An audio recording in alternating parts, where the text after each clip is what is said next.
수원지법 대북송금 재판 관련 현안 입장 발표 시작하겠습니다. 대통령 재임 중 면벌은 있을지언정 면죄는 있을 수 없습니다. 국민은 대통령의 재임 전 공직 수행과 관련된 범죄 혐의들에 대해 유죄인지 무죄인지 명확하게 알 권리가 있습니다. 특히나 불법 대북 송금과 같은 중대한 범죄 혐의라면 그것은 대통령의 직무 수행 방식에 대한 매우 중요한 정보를 알려주기 때문입니다. 이재명 대통령은 남북 교류 사업이 활발했던 문재인 정부 시절 경기도지사로서 쌍방울 그룹의 대북 사업을 돕는 대가로 경기도가 북한 측에 냈어야 할 스마트팜 사업비 500만 달러와 자신의 방북비 300만 달러 등 800만 달러를 김성태 전 쌍방울 회장에게 대신 내도록 한 혐의로 1심 공판 준비 기일을 받아왔습니다. 이재명 대통령은 대선 과정에서 이에 대한 혐의를 전면 부인하였으며 이 사건은 희대의 조작 사건으로 결국 밝혀질 것이라고 말씀하신 바 있습니다. 반면 대선 직후인 6월 5일 대법원은 같은 혐의로 재판 중인 이화영 전 경기도 부지사에게 징역 7년 8개월이라는 중형을 최종 확정한 바 있습니다. 국민은 대통령의 대북 사업 관련 범죄 혐의에 대해 진실을 알 권리가 있습니다. 사법부의 재판은 진실을 판별하는 최고의 권위를 갖습니다.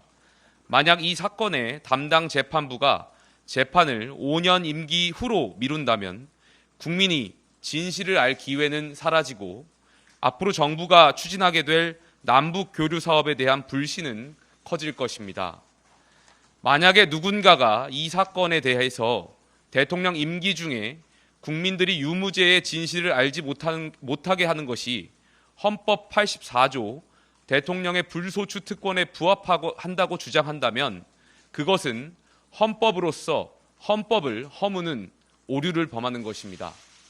안타깝게도 최근 서울고등법원 형사 7부와 서울중앙지방법원 형사합의 33부는 각각 이재명 대통령의 공직선거법 파기환송심과 대장동 등의 사건 재판을 대통령 불소추 특권에 따라 연기하는 조치를 내렸습니다. 국민 주권이 법치주의에 우선한다는 해석을 따른다고 해도 진실이 가려진 국민 주권은 허구입니다. 진실을 은폐하는 법치주의는 민주주의에 대한 도전입니다. 불법 대북 송금 사건을 맡은 수원지법 형사 11부 재판부는 이 사건에 대한 국민의 알 권리가 중대한 공익적 가치가 있다는 점을 헤아려 지혜로운 판단을 내려주시길 바랍니다. 그리고 헌법 84조에 대한 재판부의 해석이 서로 다르다면 대법원에서 시급히 최종 해석을 내려주시기를 바라겠습니다.